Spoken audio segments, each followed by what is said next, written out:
What is going on, everybody? Welcome back to the Hannahcast YouTube channel, and today we're going to be going over a lot of guild awards, like a lot of guild awards. Wait, hold on, wait, does this, oh, whoops. Wait. Okay, yeah, cool, awesome. There we go. Okay, oopsies. Alright, great, okay. Anyways, hey, welcome to the Hannahcast, YouTube channel.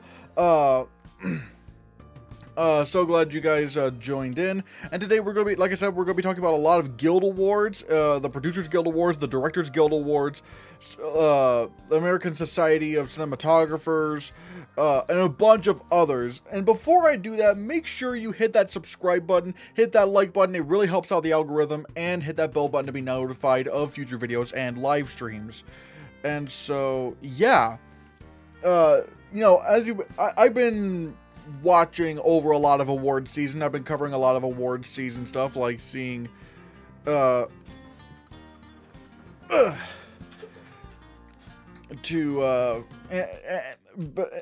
I think it's really interesting. I like trying to predict the Oscars. I like talking about the Oscars. And today, like I said, you know, and I've been reacting to like the Oscars short lists, the BAFTA visual effects long list, the Critics' Choice Awards, the Golden Globes nominations, and I live streamed the Golden Globe stuff. Yesterday I also talked about the SAG Awards, which the SAG Award nominations were crazy.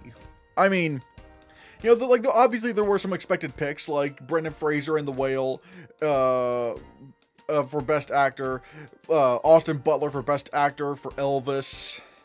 What else is there? Also, Michelle Yeoh and Kate Blanchett for Best Lead Actress, all that stuff. But then, out of nowhere, Adam Sandler gets nominated for Best Lead Actor for for Hustle, which was a big surprise to me. And so, yeah. And today we're going to, like I said, we're going to be talking about a lot of the Guild Award nominations, and we're going to be starting off with the Producers Guild Awards. Now, what are the Producers Guild Awards? The Producers Guild Awards are voted on by producers in Hollywood.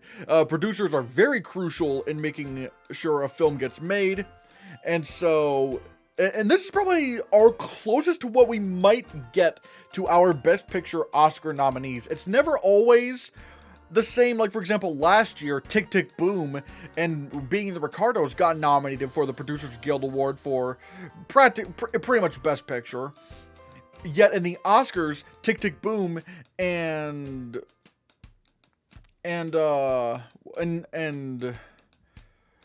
Being the Ricardos got swapped out in favor of Drive My Car and Nightmare Alley, which was crazy.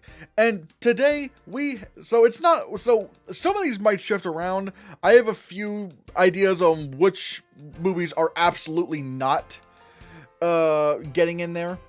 But let's go over the Producers Guild Awards for Outstanding Producer of Theatrical Motion Pictures: Avatar: The Way of Water, The Banshees of Inisherin, Black Panther: Wakanda Forever, Elvis, Everything Everywhere All at Once, The Fabelmans, Glass Onion: A Knives Out Mystery, Tar, Top Gun: Maverick, and The Whale.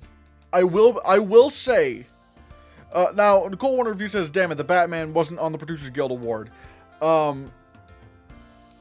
I'm not shocked. I feel like the Batman's gonna do a lot better in the below the line categories at the Oscars, like sound, makeup, cinematography, and we're gonna get into some of that here in a bit, actually.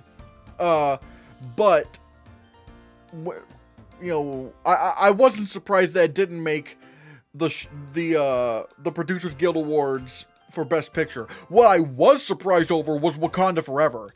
I never once thought this would ever get into the Best Picture race. I seriously did not think it was going to happen. Because, like, yeah, aside from the fact that I didn't like Wakanda Forever, a lot of people do like it. But even those who like it say it wasn't really, it's nowhere near as good as the first film.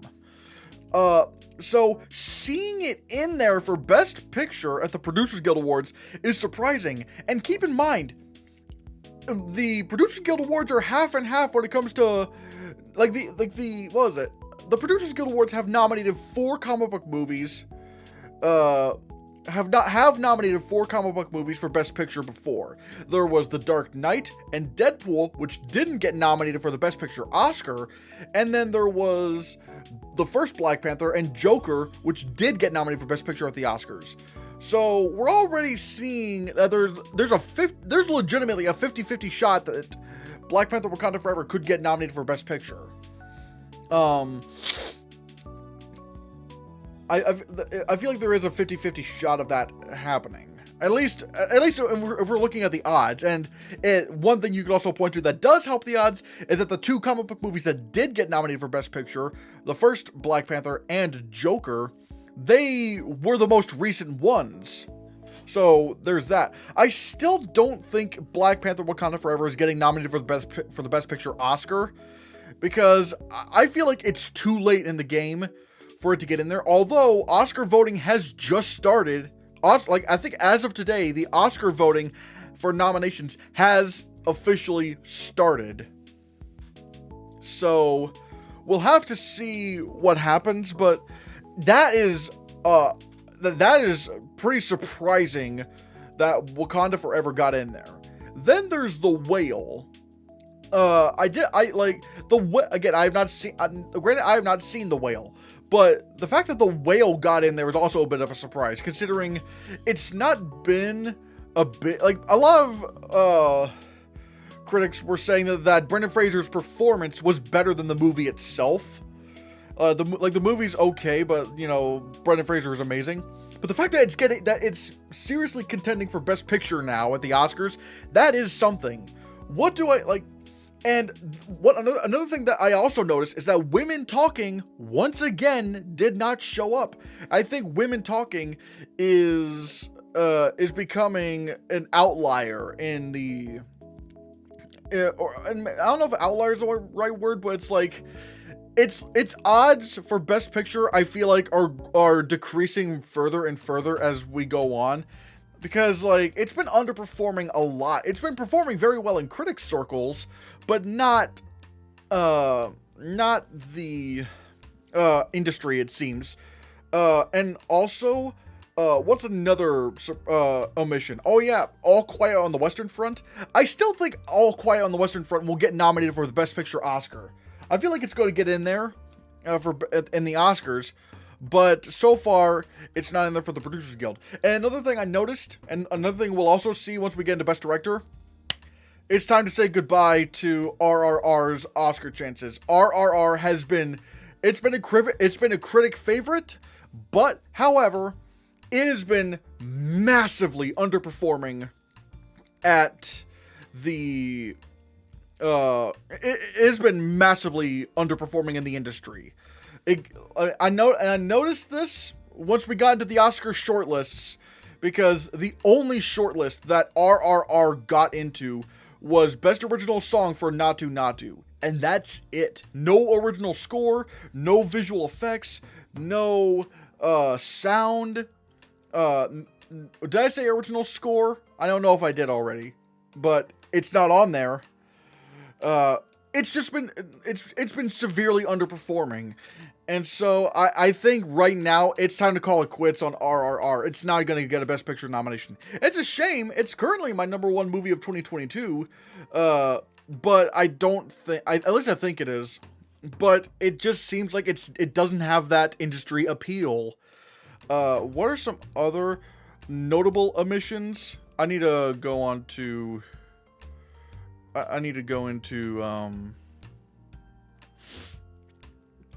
Babylon. Yeah, Babylon didn't get in there either.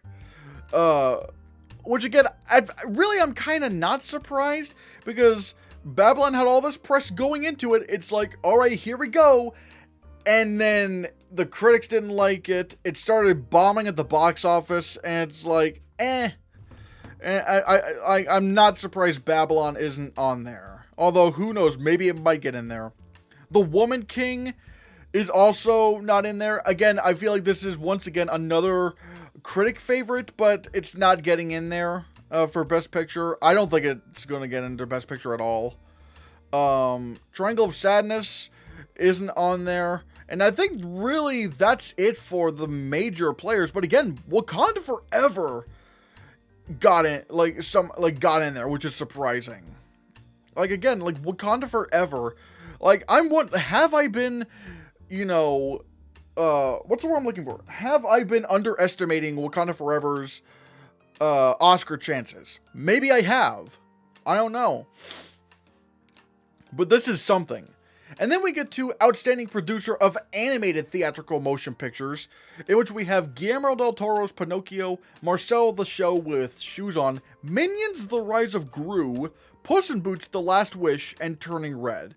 Admittedly, this seems normal. The one I'm kind of surprised over is Minions The Rise of Gru. I'm shocked that got in there over something like Wendell and Wild. I still think Wendell and Wild might pull out a Best Animated Feature nomination at the Oscars. But it is a bit surprising that Minions got in there. Although so yeah, but yeah. Obviously, this is Guillermo del Toro's Pinocchio's to win. Now, some people were wondering, why didn't, Guillermo del Toro's Pinocchio get in there for the Best Picture prize? As far as I know, animated features don't qualify for the top prize, which I find weird. But yeah. For the Directors Guild Awards, there's a few other categories, but we're mainly going to focus on the big prize, Best Director in a Feature Film, in which we have Todd Field for Tar, Joseph Kosinski for Top Gun Maverick, Daniel Kwan and Daniel Scheinert for Everything Everywhere All at Once, Martin McDonagh for the Banshees of Inisherin, and Steven Spielberg for The Fabelmans. Alright. Joseph Kosinski was a shock to me. That was a shock. And here's the reason why.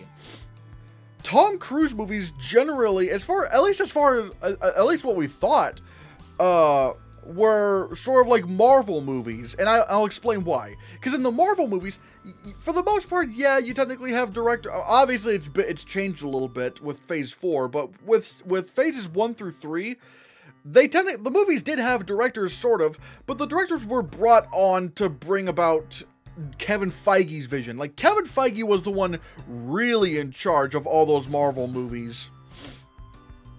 And that's sort of how Tom Cruise movies work. Like, yeah, he usually gets directors, but for those films, but Tom Cruise is generally the one in charge. At least what we thought. But the fact that Joseph Kosinski got in there for Top Gun Maverick, that was a big surprise. I was not expecting that. Especially when you compare this to, like, James Cameron for Avatar: The Way of Water, where it's the exact opposite. That film is so inherently James Cameron, where, like, every little detail was his. He was in there for a lot of that.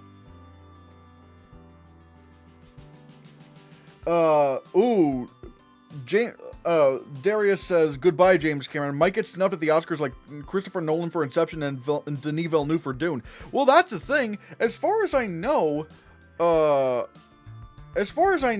think...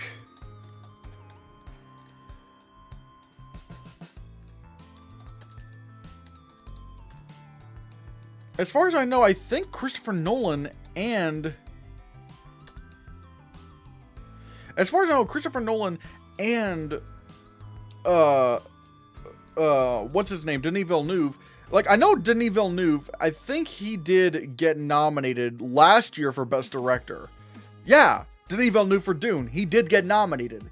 And now let's go over to 2010. And Christopher Nolan, even in the Directors Guild of America Awards, Christopher Nolan for Inception and Denis Villeneuve for Dune both got nominated. So that again, that is surprising. Although we have had some surprises before. For example, what was it? Oh yeah, 2019. Taika Waititi got nominated for the Directors Guild Award for Jojo Rabbit, but ultimately he was replaced by Todd Phillips for Joker. So maybe James Cameron could still sneak that in, but it kind of shows At least so far, it's not looking good for James Cameron. I don't even think he's in the BAFTA long list. Although maybe I'm looking too deep into that because Steven Spielberg isn't either. I think ultimately, but actually, I have a theory. Maybe James Cameron doesn't get nominated for the Oscar, but I'll probably tell you who might. Edward Berger for All Quiet on the Western Front. I've had this prediction where I think All Quiet on the Western Front is going to overperform at the Oscars this year. It's going to get nominated for a bunch of categories that no one was expecting. It might get Best Picture, Best Director, Best Adapted Screenplay, Best Cinematography, Best Visual Effects. I think All Quiet on the Western Front is going to dominate the Oscars come the nominations. So I'm thinking I think our nominees for the Best Director will be Edward Berger for All Quiet on the Western Front, Todd Field for Tar, the Daniels for Everything Everywhere All at Once, Martin McDonagh for The Banshees of Inisherin, and Steven Spielberg for The Fabelmans. Although, maybe Martin McDonagh isn't safe either. Maybe he isn't safe either. He wasn't safe when 3 Billboards came out. Like 3 Billboards outside Ebbing, Missouri. He got out there. Welcome, Edward Berger from All Quiet on the Western Front in the 5th slot. They've always nominated international directors like Ryusuke Hamaguchi and Thomas Vinterberg. Yeah, and not only that, I think even the director of Cold War got nominated for Best Director one year. And Cold War didn't even get a Best Picture nomination, and neither did Another Round. But you are onto something.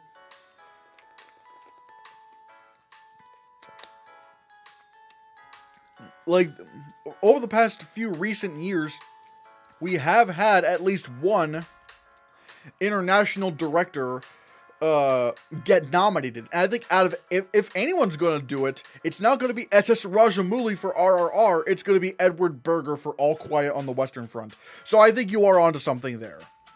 But yeah, Joseph Kosinski for Top Gun Maverick, that was a bit of a surprise for me.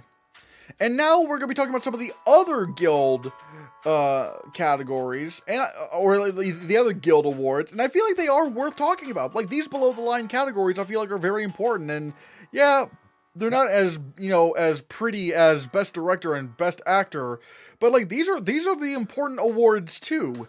And so we're going to be talking about, first we're going to be talking about the American Society of Cinematographers Awards, and for...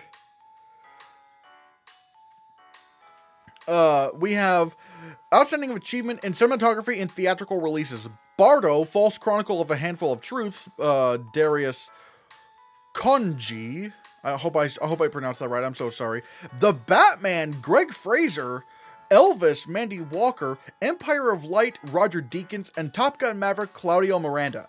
Alright, let's talk about this real quick. I've not seen Bardo. I'm not gonna lie, I'm kind of sus over Bardo because there was an article that came out, I don't know if it was last year, where, what was it, Alejandro Gonzalez Iñárritu was getting sued because a bunch of people died from COVID because he didn't follow safety protocols. I need to look into that more, and I'm not gonna lie, that kind of turned me off from wanting to see this movie because I feel like that's really fucking, if that's true, that's really fucking irresponsible.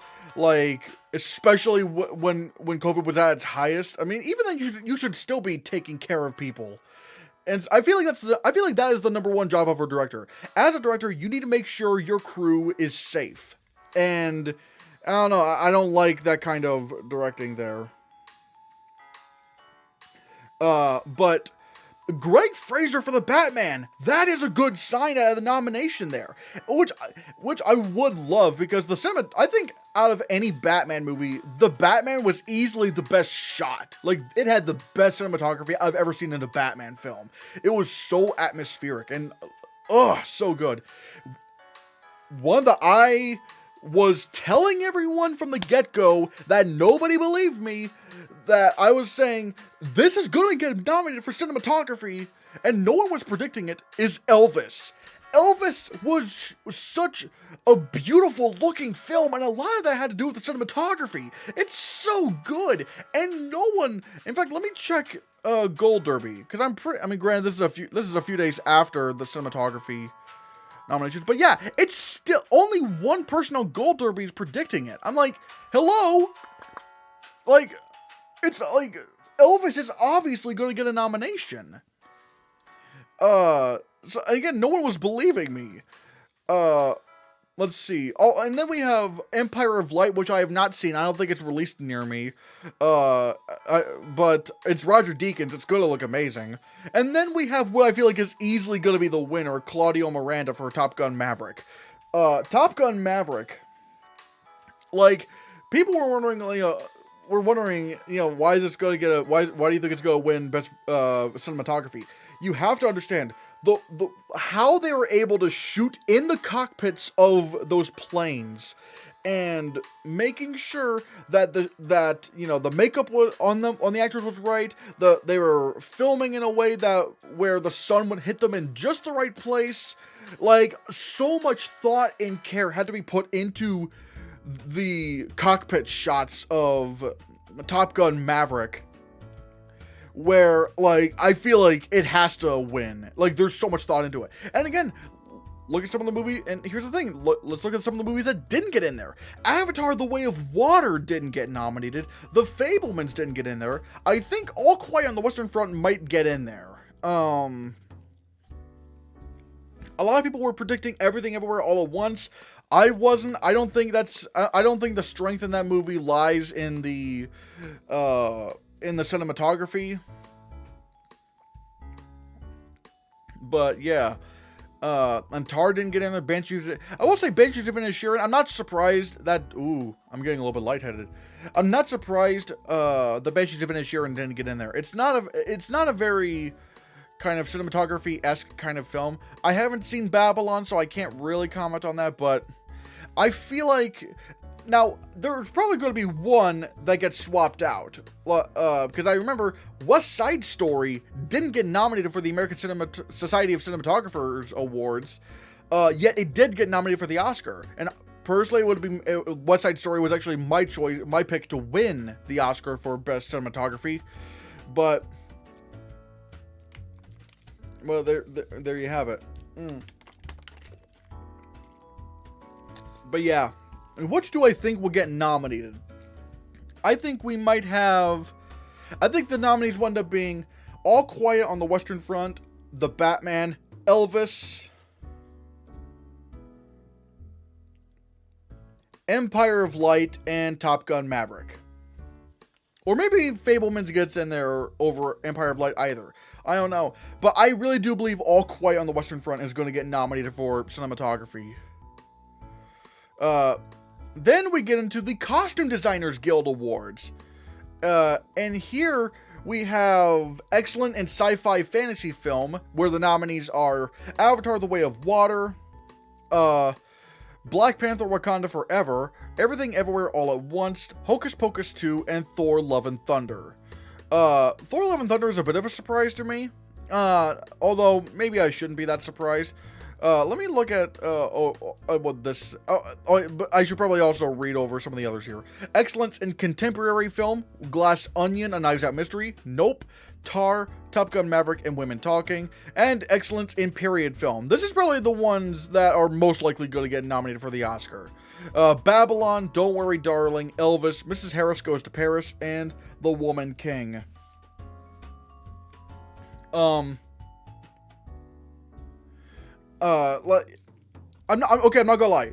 I was surprised over Hocus Pocus 2 because it doesn't qualify for the Oscars because that was a TV movie. So I'm not exactly sure why Hocus Pocus 2 is in this. So that's a bit confusing. But all right. This is going to be interesting. I've not seen Women Talking. I need to see that film.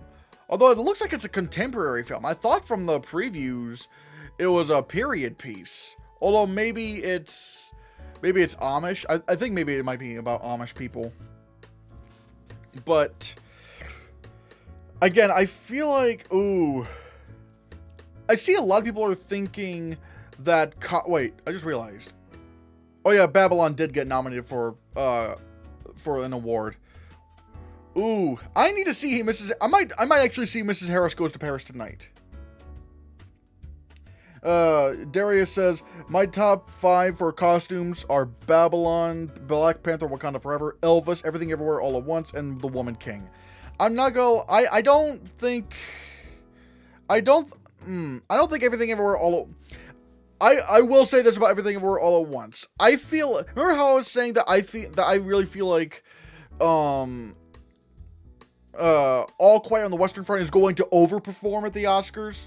I feel like Everything Everywhere is going to underperform. And we're already kind of seeing that happen. Because I think, if I'm not mistaken, it didn't get shortlisted for visual effects. It didn't get shortlisted for sound.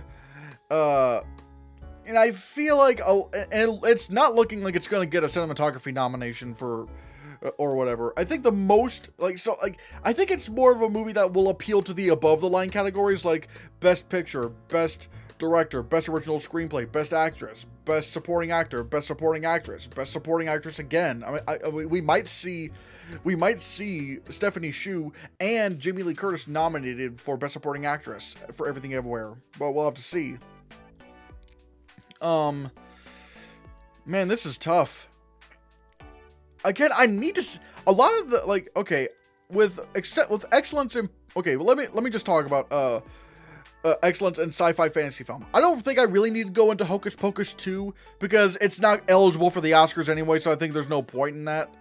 I have seen everything else though. Like I've seen Avatar, I've seen Black Panther, I've seen Everything Everywhere, and I've seen Thor: Love and Thunder. I think Black Panther is easily going to win the Costume Designers Guild Award for Excellence in Sci-Fi Fantasy Film. And if any of the sci-fi fantasy films were going to get nominated for the Oscar, it would be Black Panther.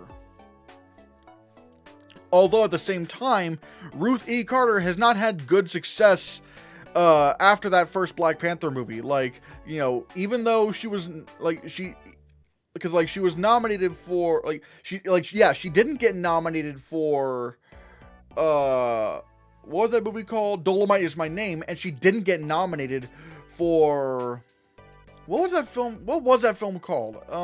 Coming to America. So I don't think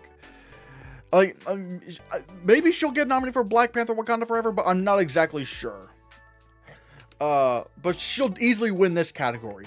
Excellence in contemporary film. I think the only film that could maybe get nominated for best costume design from these would be Women Talking. But all in all, just general costume designing, I wouldn't look to contemporary film for nominations.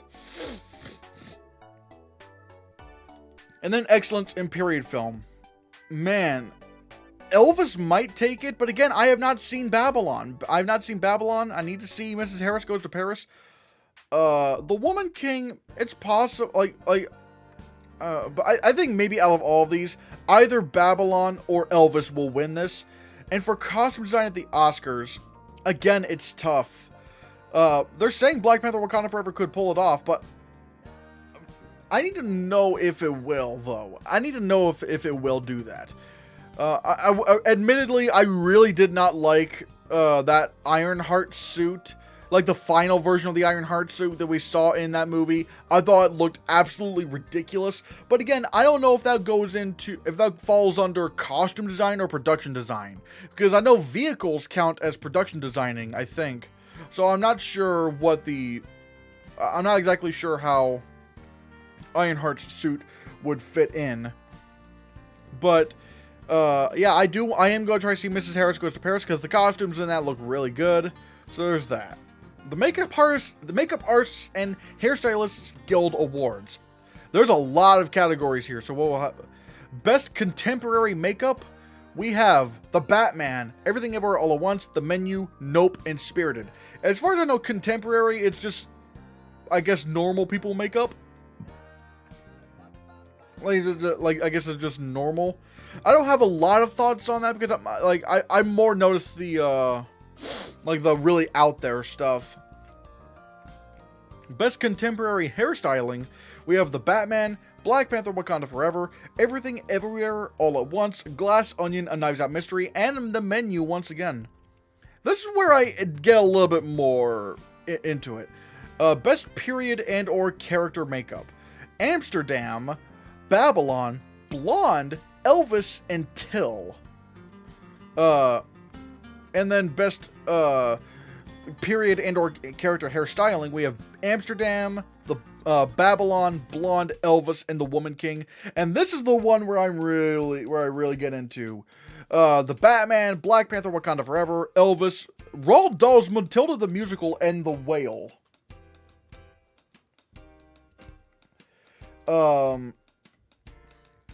I still need to see Amsterdam. I need to see.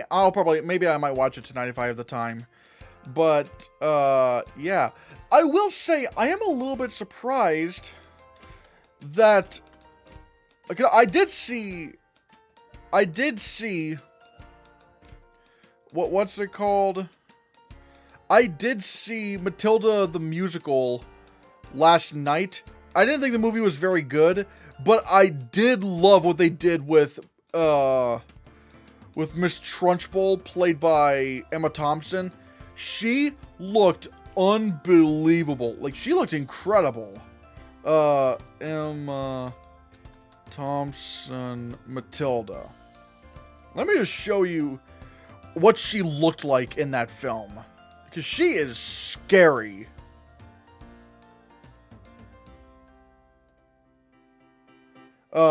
Yeah, look at that. That is some amazing makeup. And the fact that this didn't get shortlisted for makeup and hairstyling at the Oscars, I'm kind of surprised, because this looks amazing.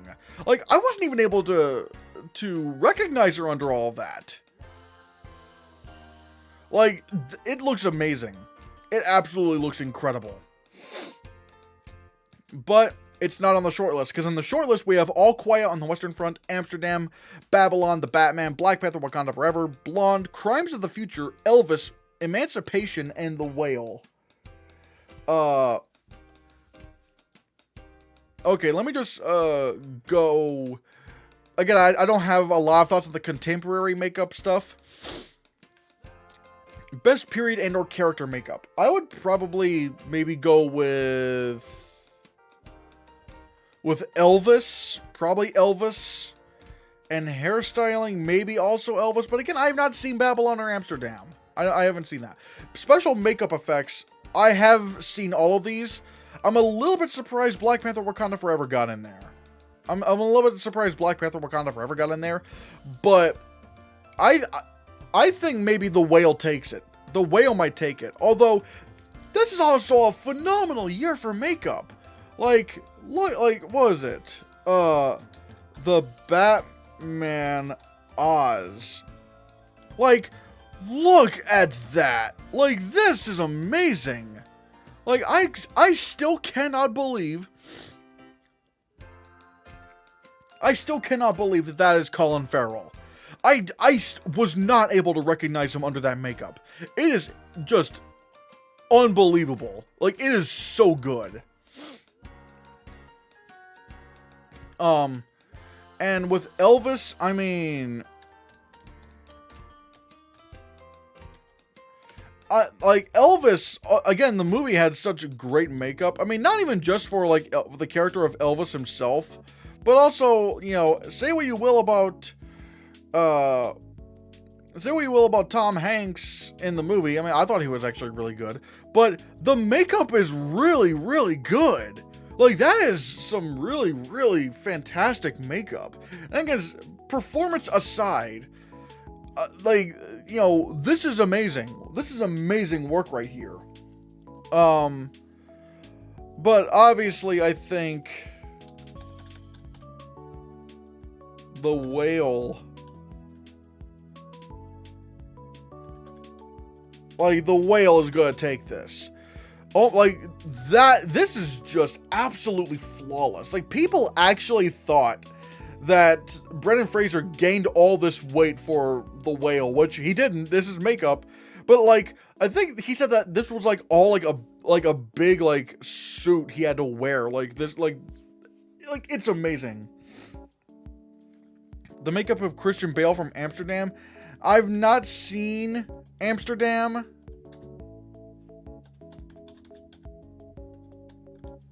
Wait. Yeah, this does look good. Although, and maybe it could slip in there, but I think if I were predicting from the Oscars, we might see. Ooh. We're definitely going to see The Whale. We're definitely going to see The Batman. We're definitely going to see Elvis. I think, actually, Crimes of the Future could slip in there, and All Quiet on the Western Front. But if Crimes of the Future doesn't, we could maybe see Blonde get in there. Because here's the thing about Crimes of the Future.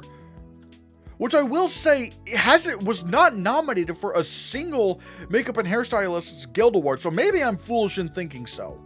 But like, some of the makeup in this movie is just bizarre and freaky. Like this, like that is, like I like this. I like this kind of makeup. I love horror makeup. So maybe it could do that, but again, maybe I'm being foolish. Oh god, this is good. I still need to see this movie. I really do need to see this movie. Although oh my god. That's the thing. It's eliciting the exact response out of me that it wanted to. It's grossing me out. So could this get nominated? Okay. I need to get away from that. Oh my god. That's horrifying. But if I were maybe to just try to go off of this over the Makeup and Hairstylists Guild, we might see All Quiet on the Western Front, The Batman, Blonde, Elvis, and The Whale. Although I'm kind of hoping for that Crimes of the Future nomination. It looks really, really, really freaky. You're saying the Oscars didn't love horror films? I think they could. They still could. I mean, I remember The Wolfman from 2010 won Best Makeup. And I think that was actually Rick Baker's last Oscar before he retired. I'm trying to think of any other horror movies that got nominated since then. I don't know. I know It, like the Stephen King It movie from 2017, that didn't get nominated. And I think it may have been nominated for the Makeup and Hairstylists Guild. Or maybe it didn't exist then. I'm not exactly sure. But, yeah, I think this is easily going to be The Whale's time to shine. The Art Directors Guild Awards. Now, if in case anyone's knowing what art directing is, it's basically, you know, production design, which includes things like the sets and designing vehicles and stuff. We have excellence in production design for a contemporary film, Bardo, False Chronicle of a Handful of Truths, Bullet Train, Glass Onion, A Knives Out Mystery, Tar, and Top Gun Maverick. For excellence in production design for a period film, we have All Quiet on the Western Front, Babylon, Elvis, The Fabelmans, and White Noise. Excellence in production design for a fantasy film, Avatar: The Way of Water, The Batman, Black Panther: Wakanda Forever, Everything Everywhere All at Once, and Nope. And excellence in production design for an animated film, we have Guillermo del Toro's Pinocchio, Lightyear, Marcel the Shell with Shoes On, Puss in Boots: The Last Wish, and Turning Red, which admittedly, I don't think any of the animated movies are going to make it in there for production design. I don't think they will. There is a good argument to be made, you know, whether or not animated movies should get in there for production design, but I mean, maybe they could. I mean, I don't think there's a rule against it, maybe. So who knows? For contemporary film, I think Glass Onion's going to win this. I think out of any of these movies, Glass Onion would be the most likely to get the Oscar nomination. Excellence in production design for a period film. Ooh, man. See, again, a lot of these could be serious contenders for the Oscar nomination. All Quiet on the Western Front, Babylon could get in there. Elvis, I think, is definitely a possibility. I don't think The Fabelmans will get in there, and I don't think White Noise will get in there. And for production design on fantasy film, ooh, this is stacked with competition. Avatar, Batman, Black Panther, Everything Everywhere, and Nope. Which could win? I would maybe say Avatar could take this because of all those worlds, the new worlds that they've created. Although, if I'm not mistaken, maybe the Batman could get in there. I mean, Gotham was so atmospheric in that film, more so than any other Batman movie. So there might be a chance it could take this. Now, in terms of the Oscar, and for production design for an animated movie, it's easily going to be Guillermo del Toro's Pinocchio. For production design at the Oscars, though, where is it? Wait, where'd it go?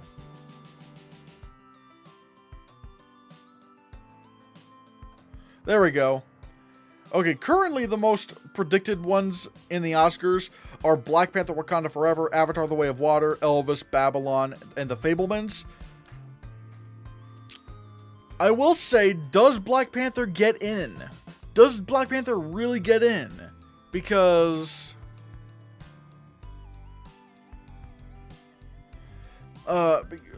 I will say the production design, again, sort of like costume design, it doesn't stick out to me as much as the first film. So will it get in there? But again, I have not seen Babylon. I don't have a good sense of what that film is going to look like. I think the Batman could very well get in there, and I think Glass Onion will get nominated. I think maybe there is a chance All Quiet on the Western Front gets nominated as well. Because like I said, I feel like All Quiet is going to dominate. I feel like All Quiet is going to dominate the Oscar nominations. I feel like we are in for an All Quiet morning. So which ones do I think? I think we might see Avatar: The Way of Water. Again, this is in no particular order. Avatar: The Way of Water, Elvis, Glass Onion, All Quiet on the Western Front. Maybe the Batman? I mean, I think The Dark Knight was nominated for production design, and this is way more atmospheric than that ever was. So I think we might see Batman get in there. The Golden Reel Awards. This is the award show for sound editing, which again, it's not a very popular award show, but again, I want to keep track of this. Outstanding Achievement in Sound Editing, Feature Dialogue / ADR, The Banshees of Inisherin, The Batman, Elvis, Empire of Light, Everything Everywhere All at Once, and Top Gun Maverick. We have Outstanding Achievement in Sound Editing, Feature Effects, and Foley, like basically sound effects, which is probably more of what people are looking for with sound editing. We have Avatar: The Way of Water, The Batman, Everything Everywhere All at Once, Jurassic World Dominion, Nope, and Top Gun Maverick. Again, I'm kind of surprised that with, I'm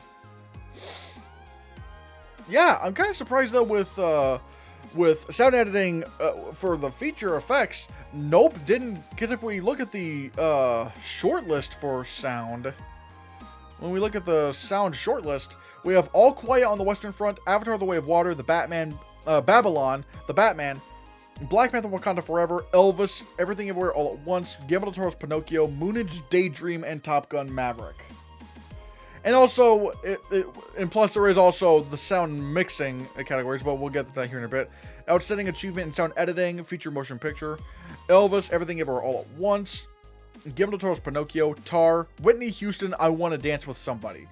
Outstanding Achievement in Sound Editing, Feature Documentary, Goodnight Oppie, Louis Armstrong's Black and Blues, Moonage Daydream, The Territory. Let's see. For Feature Dialogue / ADR, I think maybe Elvis might take this. Elvis could probably take this. Or maybe Top Gun Maverick. I don't know. Sound editing, feature effects, that's easily going to be Top Gun Maverick. That's going to easily be Top Gun Maverick. Outstanding achievement in music editing, I think this is, like, once again, Elvis is going to clean up in this category. Outstanding achievement in sound editing, feature documentary. Well, considering Moonage Daydream is the only documentary in the shortlist for best sound, I think we might see that. Darius says, my top 5 for sound, Oscar, are All Quiet on the Western Front, All Avatar: The Way of Water, The Batman, Everything Everywhere All at Once, and Top Gun: Maverick. I'll get back to that because I would swap out one of those movies, and I'll tell you why here in a bit. But yeah, Moonage Daydream is going to take this easily. Outstanding achievement in music editing documentary. Once again, Moonage Daydream is going to... We have Louis Armstrong's Black and Blues, Moonage Daydream, My Life as a Rolling Stone, Mick Jagger, and The Way Down Revelations. Once again, Moonage Daydream, it's the only movie in these documentary categories that's in the shortlist, so it's going to win. Outstanding achievement in sound editing, feature animation, DC League of Super Pets, Guillermo del Toro's Pinocchio, Lightyear, and Puss in Boots: The Last Wish. Once again, Pinocchio is the only animated movie in the shortlist, so I think it has to win. But I think it's going to win by default. Outstanding achievement in sound editing, foreign language feature. This is one where I'm kind of like, why did they separate the foreign language feature from sound when it comes to the sound editing? Because All Quiet on the Western Front, I feel like could have also performed very strong in feature effects Foley. But we have All Quiet on the Western Front, Argentina 1985, Bardo, False Chronicle of a Handful of Truths, EO, and The Quiet Girl, and Triangle of Sadness. All Quiet on the Western Front is going to get in this. I think, yeah, it's the only non-English language film nominated here that's in the shortlist. So there's that. And the Cinema Audio Society Awards, this is for sound mixing. All Quiet on the Outstanding Achievement in Sound Mixing for a Motion Picture Live Action, All Quiet on the Western Front, Avatar: The Way of Water, Elvis, The Batman, and Top Gun: Maverick. Outstanding Achievement in Sound Mixing, I think easily... actually, we'll talk about who wins here in a bit. Outstanding achievement in sound mixing for a motion picture animated, we have Guillermo del Toro's Pinocchio, Lightyear, Minions: The Rise of Gru, Puss in Boots: The Last Wish, and Turning Red. Outstanding achievement in sound mixing for a motion picture documentary, Goodnight Oppie, Hallelujah, Hallelujah, Leonard Cohen, A Journey, A Song, Louis Armstrong's Black and Blues, Moonage Daydream, and The Volcano: Rescue from Wakari. Once again, Moonage Daydream is the only documentary listed in here for best sound, so it's going to win easily. And same thing for Guillermo del Toro's Pinocchio. It's the only one on here. It's the only animated movie on here, so it's going to win. And let's look at this. Sound mixing for motion picture live action. I think Top Gun's winning it, but I feel like right here what you're looking at, these are our 5 nominees for Best Sound at the Oscars. All Quiet on the Western Front, Avatar: The Way of Water, Elvis, The Batman, and Top Gun: Maverick. I feel like those are going to be our nominees. Like I said, you're predicting Everything Everywhere. I am really predicting that Everything Everywhere doesn't get in. I feel like it is going to I feel like Everything Everywhere All at Once is going to underperform in these kind of categories.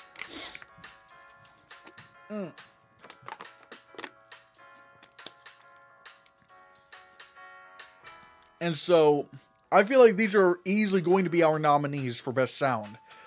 All Quiet, Avatar, Elvis, Batman, and Top Gun. And I think Top Gun's going to win this easily because, I mean, there's so much going on with the sound anyway. Like, again, not only just from the pew sound effects with the planes, but also even stuff like, you know, having to I think they used AI to recreate, Val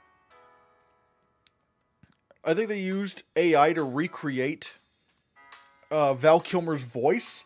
And that is going to pull so many heartstrings during the sound bake-off. I feel like that's going to do a lot to help their case here. So I feel like I feel like Top Gun: Maverick is going to win this.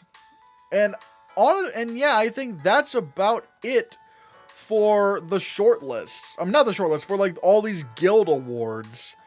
And once again, going back to, you know, what we were talking about before, the 2 really, really big ones. Best Director Feature Film, we have Todd Field for Tar, Joseph Kaczynski for Top Gun Maverick, the Daniels for Everything Everywhere All at Once, Martin McDonagh for The Banshees of Inisherin, and Steven Spielberg for The Fabelmans.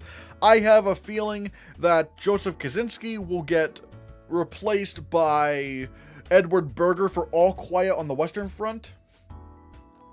And for the Producers Guild Awards, we have Avatar: The Way of Water, The Banshees of Inisherin, Black Panther: Wakanda Forever, Elvis, Everything Everywhere All at Once, The Fabelmans, Glass Onion and Knives Out Mystery, Tar, Top Gun Maverick, and The Whale.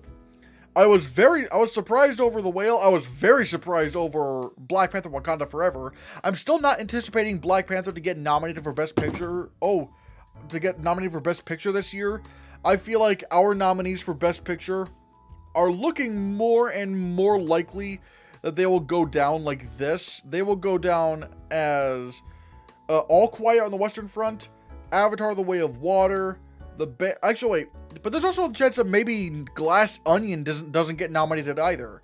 I mean, Knives Out made the Producers Guild Award for Best Picture, and it didn't get nominated for the Oscar either.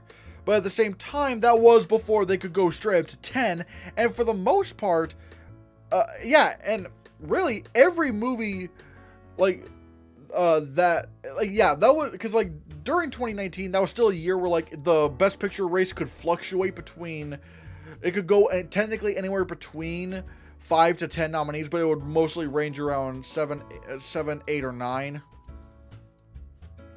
But so could Glass Onion repeat that? I don't know. I do feel like All Quiet is getting in there. I don't think Black Panther: Wakanda Forever is getting in there. But who knows? But that goes to you guys. What do you think of the nominees for Best, for the Producers Guild Awards, the Directors Guild Awards, the Makeup and Hairstylists Guild Awards, the Cinematography, all that stuff? And keep in mind, next week I will be talking about the Visual Effects Society Awards in its own live stream, predicting, what I feel like will get nominated. Thank you so much for watching. Make sure you hit that subscribe button, hit that like button because it really helps out the YouTube algorithm. Hit that bell icon so you can be notified of future videos and live streams. And if you want to see more, click this.